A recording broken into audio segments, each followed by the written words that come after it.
Have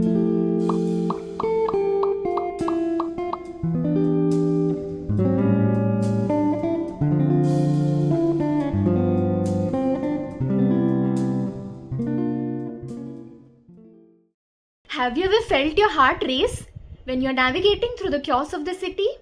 The honking cars, the relentless dust, and nowhere to walk peacefully. Our environment not just impacts our physical health but also our mental health. Welcome back to the Psych Question series brought to you by Swasti Vishwa Institute. I am Meghna, and today we are going to explore a question, that is, how environment impacts our mental health. So let's look at some of the factors that severely impact our mental health, and in each of these factors, how people have played a role in creating these problems. Starting with the noise. Do you know exposure to chronic noise pollution is an ambient stressor? It's always there, running in the background, and subtly increasing your stress levels without you noticing. Why does the noise stresses you out? Because it overwhelms your sensory processing system. The constant input triggers your amygdala, that is the part of the brain which is responsible for detecting threats. Over the time, this keeps your hormones, like the stress hormone which is cortisol, elevated, leading to fatigue and anxiety. For example, a child trying to study but the construction noise blares outside. This isn't just about irritation, but long-term exposure to noise can impair cognitive development in children and make adults more irritable and less focused. Noise can be disturbing for seniors, for infants, and for the people who are sick and who need peaceful sleep. Constant exposure to noise can also affect your sleep quality, leading to sleep deprivation, which is a key factor in mental health and well-being. Our environment heavily influences our emotions and behaviors. This is the core of environmental psychology. Imagine walking through a crowded street with no sidewalks, dodging the cars and potholes. It can become very overwhelming. Compare that to walking on a street which has proper sidewalks and are lined with trees. Which one feels better? Research also shows that a 20-minute walk in green space can lower your cortisol levels, improve your mood, and enhance your memory. Yet in many cities, we don't have enough of these spaces. For example, a stressed office worker finding solace during the lunch break in a nearby park. This isn't just about aesthetics, but it is about creating environment that nurture rather than drain our mental resources. Commuting daily in chaotic environment can also cause sustained ambient stress, affecting our physical health as well as mental health. Let's talk about weather. Changes in temperature and unpredictable weather can affect us biologically and psychologically. Have you ever felt sluggish on a rainy day or unusually irritable during a heat wave? That's because our body's natural rhythms are disrupted by the extreme weather. The lack of sunlight during the winters can trigger depressive episodes.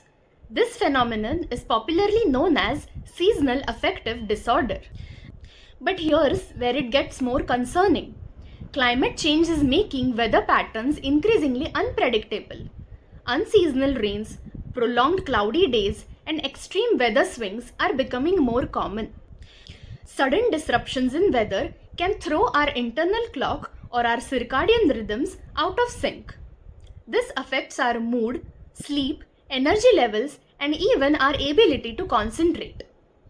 The climate change is not limited to seasonal affective disorder like symptoms, but for some people, it can be very damaging at many levels. For example, a farmer from a rural area dealing with crop failure due to unpredictable rain patterns. For rural communities, it is not just emotional, but it is also financial and existential stress, adding layers of anxiety and helplessness. Now let us talk about the role of physical environment on mental health. Urban living and rural life present starkly different challenges for mental health. Cities are often overcrowded and overwhelming.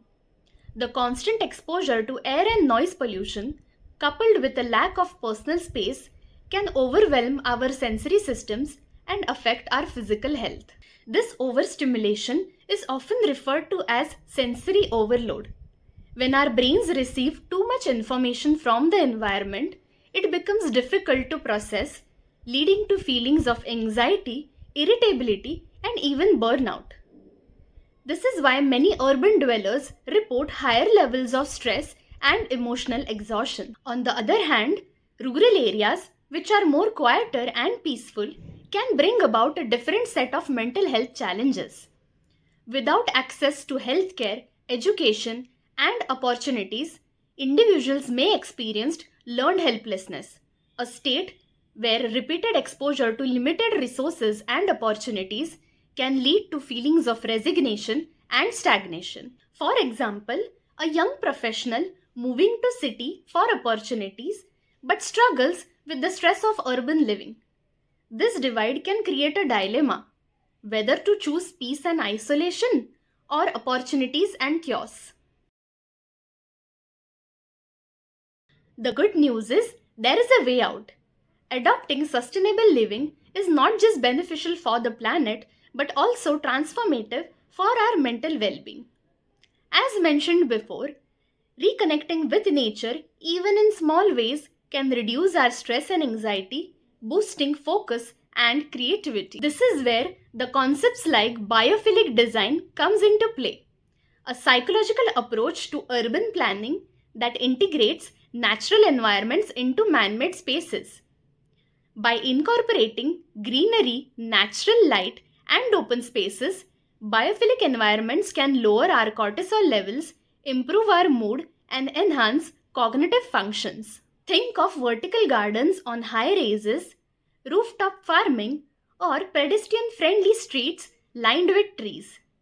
These actively shapes how our brain processes the world around us.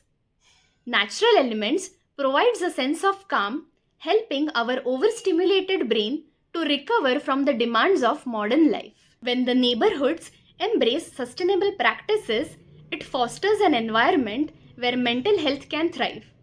These small changes are profoundly impactful.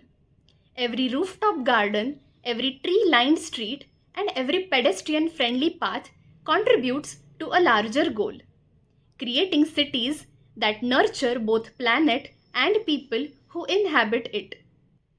Simple solutions like this reminds us that sustainability and mental health go hand in hand. By designing our environments with care, we address ecological challenges while creating spaces where our minds can heal, grow, and flourish. How often do you pause and notice the impact of your environment on your mental health? Join the conversation in the comments below. Let's inspire each other to create an environment that can heal rather than harm. Thank you for joining us in this episode of Psych Question, and as always, don't forget to like, share, and subscribe for more episodes on Psych Question. Till then, see you next time.